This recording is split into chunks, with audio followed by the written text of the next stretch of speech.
Tim Linder here. Let's talk about some advanced selection techniques with select and mask. And so if I have an image like this and I wanted to remove these guys and add a different background or something like that, I'm going to go ahead and create a new layer over here. Add this. I'm going to unlock my background layer, add this to the background layer, and then Option Delete, hold Option Delete or Alt Delete on Windows, and fill that with the foreground color. Okay, so I could also go to Edit Fill. Option Delete will do the same thing, or Alt Delete. So filled that with the background color. Now that's in the background color, and I want this yellow color in my background. All right, so I'm going to go up here to my selection tools with my layer 0 that has these lemurs on there, and I want to make this selection. So one of the ways that I could do it is with my selection tools, Object Selection and Quick Mask. But Photoshop has this really nice tool called Select and Mask, okay? And Select Subject. So if I went into the Select and Mask option, notice I have this Select Subject, all right? So I haven't done anything but gone into Select and Mask, and right now it's showing me this selection, or what is and isn't selected right now, everything with this transparency. So everything transparent, boy, I would see that yellow that I put in there in the background, and right now it's kind of semi-transparent. This is just a way of visualizing the selection. Get to that in a second.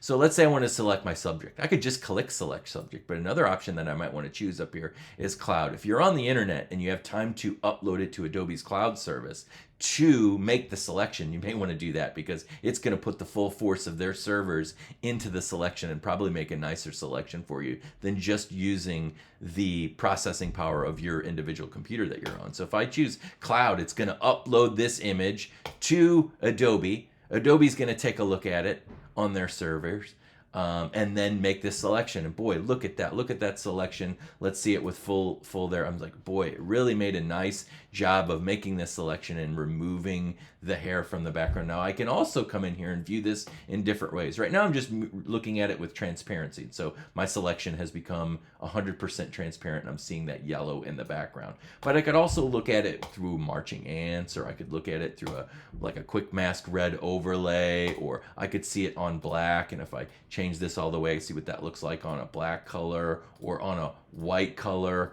all the way, right? I can take a look at that. I can also come in here and see it in black and white, so I can really take a look at, even with my other tools here, how beautifully it made the selection of that hair and things like that around these lemurs. So this is just a way of looking at your selection before you complete it and before you're finished with it. Okay, so that's what that is right there, right? Okay, so I'm gonna try to move this here so you can see this whole window here. So this is the properties of this selection. Right now I could always also go back in here if I was in my onion skin and take a look at my selection a little bit differently. In that, let's go back up to refine edge here, and I could just say, let's refine the hair altogether. Let's take a look at, I'm going to go all the way up to 100, and let's look at some areas. Maybe, I don't know, as I look in here, let's see what it does, maybe around this area here. And if I click on my refine edge, I get this refine hair. I could paint in individually if I wanted to. I could paint in and say, oh, let's refine this edge right there and paint that in, or I could just hit refine hair, and boy, it went in and really did a nice job there. Now, one of the things I notice is around the edge here, I still have some red. There was some red in the original image. If I turn that transparency all the way down and look at the original image, I see some red back there, and that red's kind of peeking through in the transparency. Now, one of the things that you can do is you could play around with some of these sliders. I don't necessarily recommend going crazy on them. I mean, if I choose feather, I probably wouldn't do that. It's just going to kind of soften the edge around that selection. That's not really going to get me what I want.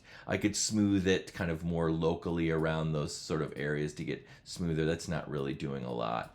Sometimes if you do it, you may even go into something like black and white, and you can tell what it's doing a little bit more of the selection. Notice as I drag that, what it's doing that on the image itself. And so that's not what I really want to get either. I kind of like to keep that edges. I could, offset and shift the edge of that selection outward if I want, or inward if I want. If I wanted to drag that around, I'm going to go back to 0 on that.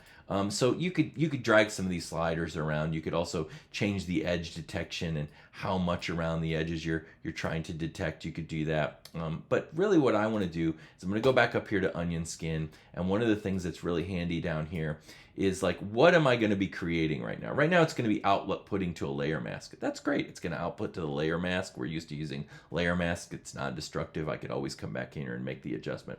But another thing that I could do is make some adjustments and get them out in a different way. And one of the ways that I might be able to do it is also decontaminate the colors. If I'm coming to a layer mask and I want to decontaminate, what it's going to do, it's going to look back at the original and notice it pulled all that red out of the edge here of this hair and decontaminated. Right now I'm decontaminated at 100, but I can drag that up and down to adjust how much I need to decontaminate that color. So if I'm holding it there. So now it's going to create a new layer with this layer mask and have decontaminated those colors for me. There's one other spot that's kind of bothering me up in this area. It kind of removed some of that area of the hair. I could always come in with just a regular mask if I wanted to.